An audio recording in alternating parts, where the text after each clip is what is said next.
안녕하세요. 라이프노트입니다. 오늘 제가 갖고 온 주제는 불행에 대해서 한번 다뤄볼까 하는데, 불행은 종종 우리가 삶을 살다 보면은 굉장히 다양한 방법과 이유로 찾아오긴 합니다. 타인에 의해서 혹은 스스로, 자신 스스로가 너무 성공 강박이 강해서 많은 사람들이 모르는 불행의 시작에 대해서 이야기를 해볼까 하는데요. 우리는 종종 행복해지고 싶다고 말을 하죠. 하지만 정작 언제부터 불행해졌는지 기억조차 없습니다. 출근길 지하철에서 휴대폰 속 타인의 삶을 바라보면서 혹은 조용한 밤 혼자 깨어있을 때 설명할 수 없는 무게가 가슴에 내려앉습니다. 그 무게 혹시 너무 오래돼서 당연해진 불행은 아닐까요? 이번에 준비한 콘텐츠는 우리가 미처 눈치채지 못한 불행의 시작점, 그리고 그 불행이 어떻게 우리의 삶을 바꾸는지를 한번 따라가 보려고 해요. 불행은 어떻게 보면 갑자기 오지가 않습니다. 어쩌면 이미 그 조용한 시작을 지나치고 있는지 모른다라는 생각이 듭니다. 한번 시작해 볼게요. 대부분 불행은 타인 때문이다. 마흔에 읽는 쇼펜하우어라는 책 다들 알 겁니다. 책이 한때 원래 옛날부터 인기가 있던 철학자이고 책인데 몇 년, 1년 전인가요? 부터 SNS나 인터넷에서 홍보를 다시 재탄생하면서 엄청 하면서 많은 사람들에게 다시 회자되곤 했었죠. 쇼펜하우어라는 이 철학자는 분명 우리 마음속 깊이 와닿는 무엇인가를 자극하고 건드리는 재능이 있는 것 같습니다.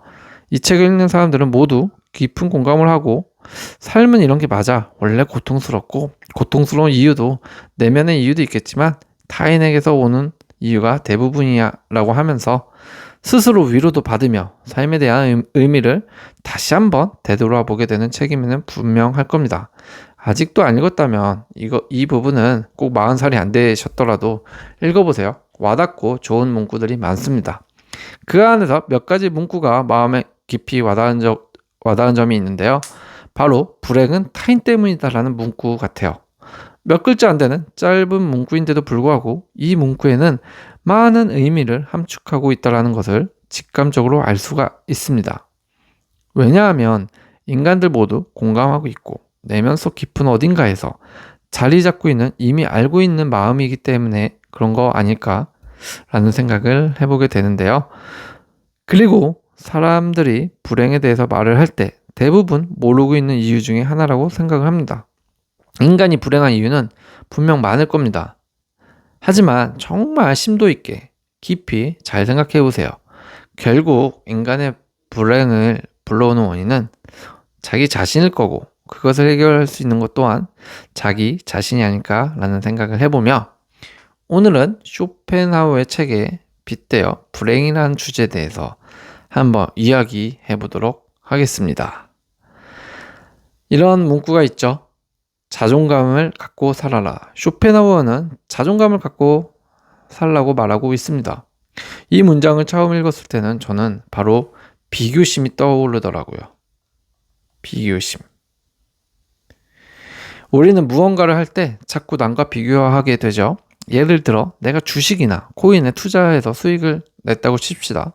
그런데 나도 벌었는데 옆 사람이 더 많이 벌었어. 이런 얘기를 들으면 괜히 내가 잘못한 것처럼 다시 느껴지죠. 또 열심히 저축 중인데 주변에서 여행 다니고 소비하는 이야기를 들으면 나만 이렇게 사는 건가라는 마음에 흔들리기도 합니다. 그래서 저는 돈을 모으는 시기에는 SNS를 멀리하자고 늘 말을 하는데요. 남과의 비교는 필연적으로 자존심의 영역에 속하게 되며 이는 우리의 선택을 방해하고 자기의 길을 흐트러뜨리기 때문에 그렇습니다. 그래서 저는 이 자존감을 갖고 살아라 라는 말을 곧 비교와 함께 그리고 비교를 하지 말며 살아라 라는 뜻으로 해석하며 살아가야 된다고 그런 깊은 생각이 들었습니다. 두 번째로는 이런 문구가 있더라고요. 자존감과 자존심은 다르다. 많은 사람들이 자존감과 자존심을 혼동하는 경우가 있습니다. 자존감은 내면의 나를 인정하는 것이고요. 자존심은 뭐죠? 타인의 평가에 타인의 평가에 굽히지 않으려는 태도입니다. 자존감이 있는 사람은 자기 장점을 알고 그것을 받아들입니다. 나는 이건 못하지만 이건 잘해. 실수했지만 다시 해볼 수 있어 라고 하면서 그것을 스스로 받아들이려고 하죠. 반면 자존심에 휘둘리는 사람은 남에게 지지 않으려고 아마 애를 씁니다. 쟤는 자동차 벤츠를 뽑았는데 나도 이렇게 해야지. 나보다 공부 못한 친구가 또 잘 사네. 나도 저걸 한번 따라해볼까? 뭐라도 해야 될 것 같네. 라면서 인정을 못합니다. 이건 자기 길을 가는 게 아니라 남의 길을 따라가는 거죠. 자존감을 가진 사람은 타인의 평가보다 자기 안의 기준으로 움직입니다. 그 기준이 분명할수록 삶은 덜 흔들리고 훨씬 평온하다라는 것이죠. 세 번째로는 타인의 평가는 생각보다 피상적이다라는 게 있는데요. 쇼펜하우에서는 이렇게 말을 합니다. 타인의 평가는 피상적이고 변덕스럽다. 모두 공감하시나요? 저는 공감이 됩니다. 정말 그런 것 같아요. 우리는 종종 누군가 말 한마디에 크게 상처를 받죠. 하지만 그 사람은 진심으로 깊이 고민하고 한 말이 아닐 수도 있습니다. 되게 그렇죠. 그냥 지나가는 말로 툭 던지고 습관적인 평가였을 가능성이 더 큽니다. 나도 타인을 그렇게 평가하지 않았나요? 잘 생각해 봅시다. 겉모습, 말투, 과거 기억을 바탕으로 해서 쉽게 사람을 단정 지을 때가 많죠. 그런데 왜 우리는 그런 가벼운 평가에 휘둘릴까? 그 이유는 어쩌면 자존감이 낮기 때문에 그럴 수 있다라는 겁니다. 자기 안에 기준이 없다 보니까 남의 말이 내 기준이 되어버리는 거죠. 결국 자존감이 낮으면 기준이 없고 남의 말이 곧 기준이 된다. 이러면 중요한 결정을 내릴 때도 자꾸 휘둘리게 되는 거죠. 때문에 자기 기준을 명확히 갖고 있으면 결정을 낼 때도 쉽게 결정할 수 있고 그것이 올바른 결정을 할 수 있는 겁니다. 간단한 예로 들더라도 우리가 먹을 때 메뉴 정하는 것만 그냥 놓고 봅시다. 오늘 내가 어저께는 라면을 먹어서 오늘 점심에는 무조건 밥을 먹어야지. 그래서 식당 가서 이번에는 밥 나오는 걸 시켜야지. 국밥이 좋겠어. 국밥을 무조건 먹어야겠다라고 생각을 했다고 칩시다. 오늘은 나의 생각은 무조건 국밥으로 정했다라면 더 흔들리지가 않겠죠. 사람들이랑 밥 먹으러 가서 넌 뭐 먹을래? 넌 뭐 먹을래? 할 때 난 국밥입니다 라고 말을 하고 결국 맛있게 먹고 올 겁니다. 그런데 반대로 늘 먹는 거에 흥도 잘 없지만 어쨌든 먹긴 먹어야 될 것 같고 뭘 먹어야 좋을지 모르겠네. 어저께 내가 밥을 먹었으니까 오늘 분식 먹을까? 하는데 사람들은 먹다 보니 갔던 식당을 보니 분식이 안 팔아. 그러면 무엇을 하죠? 그냥 사람들 먹는 거 먹어야겠다 하고 먹습니다. 근데 항상 늘 먹고 나오면 후회가 되는 게 뭐죠? 그냥 분식 먹을 걸. 오늘 먹은 것 같지 않게 먹었네. 별로 맛이 없었다. 라고 하면서 무언가 내가 내린 결정에 대해서 후회를 하게 되고 먹는 거지만 그리고 또 나중에 결국 중복 소비를 하게 된다라는 거죠. 음식만 놓고 봐도 이런데 중요한 결정 같은 경우에는 정말 좀 더 신중해야 되지 않을까. 그리고 우리는 자존감을 그래서 높일 필요가 좀 있다. 왜냐? 남의 말에 기준으로 흔들리지 않으려면 우리는 결국 우리 스스로 자존감을 높여야 된다라는 것이 되겠네요. 네 번째로는 남을 바꾸려 하지 말고 나를 지켜라 라는 말이 있습니다. 쇼펜하우어가 이런 조언을 했죠. 상대를 바꿀 수 없다면 무시하는 수밖에 없다. 상대를 바꿀 수 없으면 무시해라 라는 건데요. 저는 이게 인생에서 참 중요한 조언이라고 생각을 합니다. 나를 이해하지 못하는 사람을 설득하려고 애쓰는 시간은 너무나 비효율적이죠. 아무리 열심히 설명해줘도 돌아오는 반응은 뭐죠? 열심히 하세요. 또는 그래도 이상하네 라는 반응들 뿐일 겁니다. 차라리 나를 이해해준 사람을 찾는 게 훨씬 빠르다라는 거죠. 그런 사람들과 나를 이해해준 사람들과 같이 일을 하고 그런 사람들을 찾으면 오히려 나의 성장 속도도 몇 배 더 빠르다라는 겁니다. 결국 이 말은 호감을 얻는 삶보다 나를 지키는 삶을 선택하자는 말뜻인 거죠.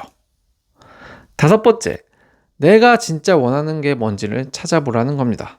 우리는 종종 남이 원하는 삶을 내 것처럼 착각하고 살아갑니다. 나는 강남에 살아야 돼. 나는 100억 부자가 되어야 해. 나는 좋은 차를 타야 되고 나는 오마카세를 먹어야 돼. 이런 말들과 생각들이 있죠. 그런데 잘 생각해 보세요. 정말 그렇게 생각하는지 말이죠.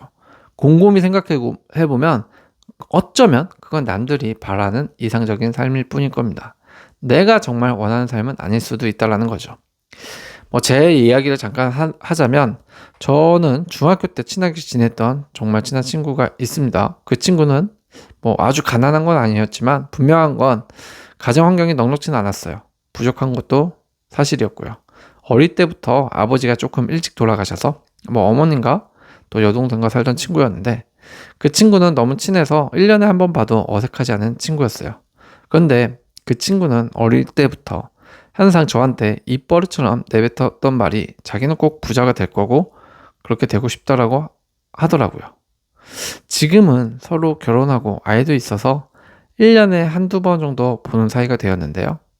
어느 날 술 한잔 하면서 그 친구가 이런 말을 다시 하더라고요. 나는 큰 부자가 되고 싶은 줄 알았는데 사실은 가족들과 소박하게 사는 행복을 원했던 거 아닌가라는 생각을 했다고 하네요. 그 어렸을 적 친구와 지금의 친구는 사실 변한 건 세월뿐이 없었죠. 하지만 이제야 자기가 원하던 것을 알게 된 걸까요? 우리는 왜 자기가 원하는 것을 젊을 때부터는 잘 알지 못할까요? 그런 생각이 들더라고요. 그래서 제안을 해보게 됩니다. 여러분들한테도. 내가 원하는 삶이 무엇인지를 정말 깊게 심도 있게 질문을 해보고 답을 해보세요. 어쩌면 내가 원하는 걸 찾아야 그 안에 진짜 숨어있는 자존감을 찾을 수 있지 않을까라는 생각을 해보게 됩니다. 여섯 번째, 내가 깨달은 것만큼이 나의 세계다라는 말이 있습니다. 이 문장은 제 인생에서 가장 중요하게 여기는 말 중 하나인데요. 아는 만큼 힘이다. 깨달은 것만큼 나의 세계다. 이런 건데 세상에는 해보지 않으면 절대 알 수 없는 일들이 많죠. 저축, 해보지 않은 사람은 모릅니다. 투자, 해보지 않은 사람은 어려움을 모릅니다. 사업도 마찬가지고요. 인간관계도 마찬가지입니다. 예전에 제가 회사 다닐 때 동료에게 나는 1억을 좀 빨리 모아야 되겠어. 1억을 빨리 모을 거다라고 말했더니 저에게 그 친구는 다시 묻더라고요. 1억 모아서 뭐하게? 그때 저는 이렇게 대답했습니다. 1억을 모아본 사람만이 안다. 1억을 모으는 과정에서 얼마나 많은 걸 배우는지 너는 아마 모를 거다. 지금이라도 알고 싶으면 모아봐라 라고 했었던 기억이 있습니다. 어떤 사람이든 해보기 전까지는 정말 아무것도 모르죠. 겉보기에는 쉬워 보이니까 상상력만으로는 무엇이든 수월하게 걸림돌 없이 진행되는 줄 알고 있을 테니까요. 깨작깨작해서는 평생 모릅니다. 저는 그렇게 생각을 해요. 정말 해봐야 몸으로 부딪혀봐야 세상을 알게 되는 거죠. 저축, 투자, 사업, 연애, 인간관계 등등 말이죠. 국내 한 연예인이 대학교 졸업서에서 이런 말을 했던 적이 있죠. 몸소 체득한 것만이 여러분의 것입니다. 저는 이 말이 와닿는데요. 절대 자기가 하고 있는 일에 대해서 해보지 않고 떠들어대는 사람과는 멀리 해야 된다라는 생각이 듭니다. 왜냐하면 그 사람은 해보기 전까지 평생 여러분을 이해하지 못할 테니까요. 꼭 내가 깨달은 것을 남이 알아주길 바라지는 마세요. 그냥 묵묵히 내가 깨달은 것만큼 나의 세계다라는 생각으로 더 많이 깨달을 준비만 하시면 됩니다. 그 이후 결과요, 알아서 따라올 거라고 생각을 합니다. 일곱 번째, 생각이 행동을 바꾸고 행동이 인생을 바꾼다 라는 건데요. 제가 자주 말하는 문장이 있습니다. 생각이 행동을 바꾼다. 이거는 제가 외우다시피 하는 건데요. 긍정적인 생각을 하면 행동이 바뀝니다 라는 말이에요. 참 진부한 이야기죠. 그런데 팩트라서 더 이상 이 이상 할 말이 없더라고요. 표현이. 행동이 바뀌면 만나는 사람도 바뀌니까 귀도 바뀐다라는 거예요. 그걸 꼭 아셔야 돼요. 그런데 시간이 지나면 삶 전체가 달라지게 되는 거죠. 내가 바뀌면 주변 사람도 바뀝니다. 내가 긍정적으로 변하면 비슷한 사람을 만나게 되고요. 내가 변화하려는 삶을 살면 그에 맞는 환경이, 결국 행동이 바뀌니까 뭐가 따라온다? 그에 맞는 환경이 따라온다 라는 겁니다. 다들 빨리 부자가 되려고만 하지 과정의 노력은 간과합니다. 저는 이와 같은 작은 변화들이 간과하고 있는 과정이고 노력의 시간이라는 것을 꼭 명심하셨으면 좋겠습니다. 8번째로는 자기 자신에게 확신이 생긴 순간 인생은 달라진다라는 문구가 있는데요. 저는 참 이 말을 공유하는 것을 좋아합니다. 자기 자신에게 확신이 생긴 순간 인생이 달라지죠. 자신에 대한 확신은 어디에서 나오느냐? 자존감에서 나옵니다.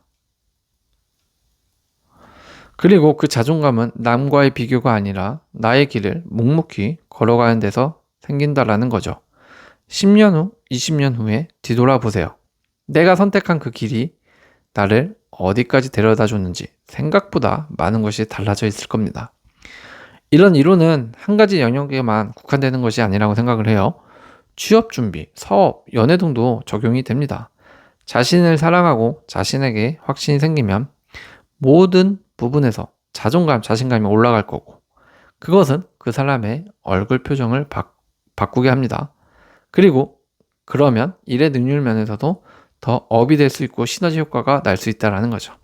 그러다 보면 이제 인생도 술술 풀리는 게 아닐까, 기회가 오고 달라질 수 있지 않을까라는 생각이 듭니다. 세상엔 힘든 일도 많고 나를 흔드는 말도 많습니다. 인간의 고통은 타인으로부터 받는 게 분명할 겁니다. 하지만 주체적으로 보면 결국 자신의 내면으로부터 모든 게 시작된다라는 것이죠. 고통이 없는 게 좋다고 도전조차 해보지 않은 사람들이 있습니다. 대부분이 그렇죠. 고통스럽기 때문에. 하지만 그게 더 쉬운 인생을 뜻하는 건 아닙니다. 도전을 시작하면 또 고통이라는 게 또 따라올 거예요. 삶에서. 그래도 내 길을 우직하게 가본다라는 게 그게 조금 더 가치 있을 겁니다. 결국 죽을 때까지 살아있는 한 고통은 따라올 거라는 거죠. 그래서 쇼펜하우어는 고통은 타인에게서 온다라고 말을 하는 것 같고 고통은 영원하다라고 말을 하는 것 같아요. 그래서 저는 오히려 그런 고통을 살아있는 한 느낄 거면 그냥 자신의 발전으로 승화해 보시기를 한번 진심으로 바라해 봅니다. 오늘도 시청해 주셔서 감사합니다.